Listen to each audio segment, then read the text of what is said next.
Hello again to this, the last of our free basic introductions to finance. As you'll see, we've already talked about revenue and sales, and we've already talked a little bit about variable and fixed costs. What I'm going to show you in this video is how we actually draw up what's called a cash flow forecast. Now, that might sound quite complicated, but actually it's no different from how we get through a normal month of our life. We've got a certain amount of money coming in, we've got a certain amount of money going out, and at the end of the month, we're either in credit or we're in overdraft with the bank. Exactly the same is true in business. First thing we can think about is the amount of sales that we've got coming in, the amount of revenue coming into the company. So I'm going to put that down on our chart, and you don't need to use a spreadsheet for this. Piece of paper is perfectly good enough. I'm going to call that our sales figures. And what we're going to do is we're going to do one for each month, of course. We'll do it on a monthly basis. You can do it on a daily basis if you wish, but we generally do it on a monthly basis. So the first month, of course, January, February, March, April. We usually do it for a 12-month period. You don't have to start in January. Of course, you start in whatever month is relevant for your business. Now, the first thing to get across here is that we're talking about cash sales. I don't mind if it's with a credit card or with a cheque, but what I mean is one that's taken place right now, or at least I've received the money in my bank account right now.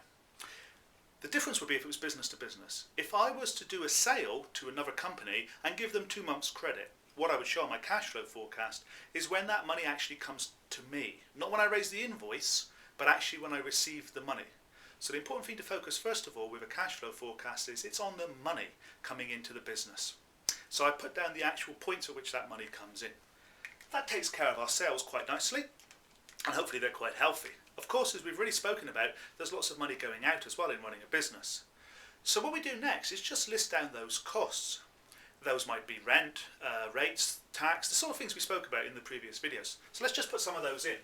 Perhaps we'll have a little bit of rent, we'll have some insurance due, we'll have some raw materials as well perhaps. These are basically just the things that we pay in the daily course of running our business. There'll be a much longer list than this, but I'm just trying to keep it simple. If you think about something like rent, you might possibly have to pay that up front, in advance.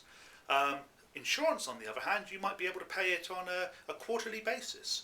They may invoice you on a quarterly basis. Again, the important thing is we put it when the payment takes place, not when we incur the bill.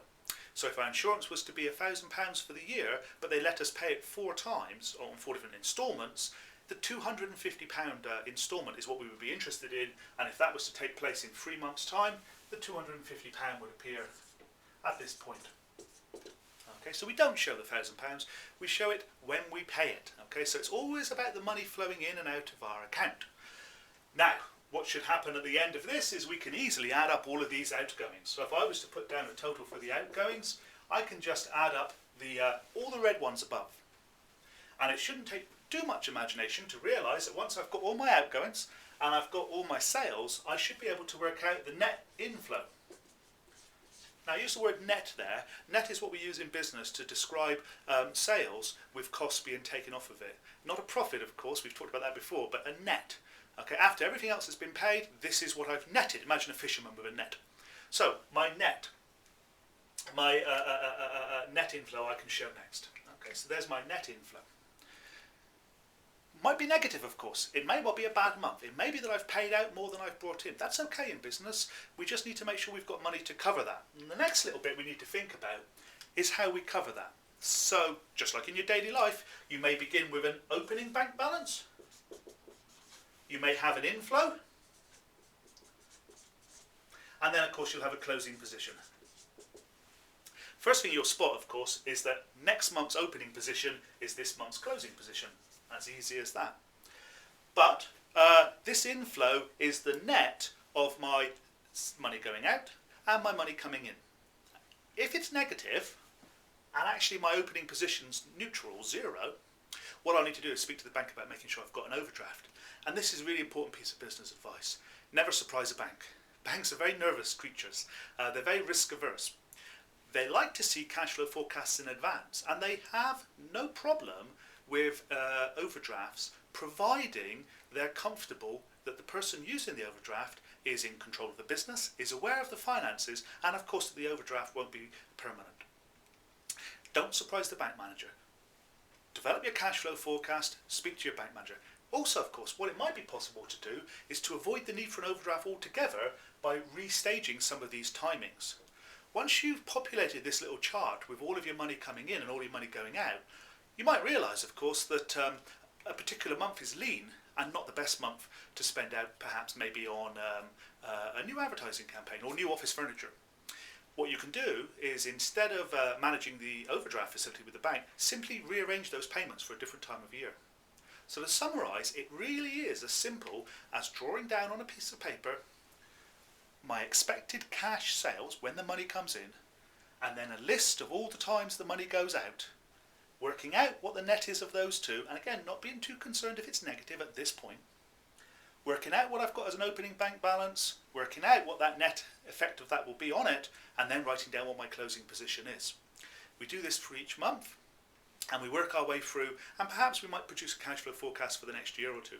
One thing I will say though, and one thing that business people often, or certainly new business people, forget to do, the existing ones don't, is they forget to keep looking at this. This is equivalent to a budget, really, in a sense. This is your expectation of what's going to happen.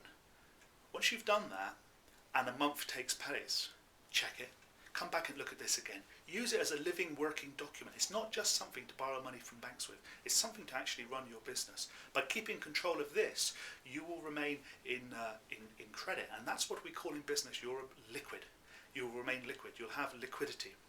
The opposite of liquidity is insolvency. Okay? Something that can be soluble, says insolvent. You don't want to be insolvent, you want to be liquid, and the cash flow is all about making sure you remain liquid. So it's not a hassle, it's not a nuisance, it's not something the banks make you do. If you look at it like that, you won't really get very far. What it is core to running your business in a way that reduces your stress. So, on a piece of paper, money coming in each month, money going out each month, and work out what the net is.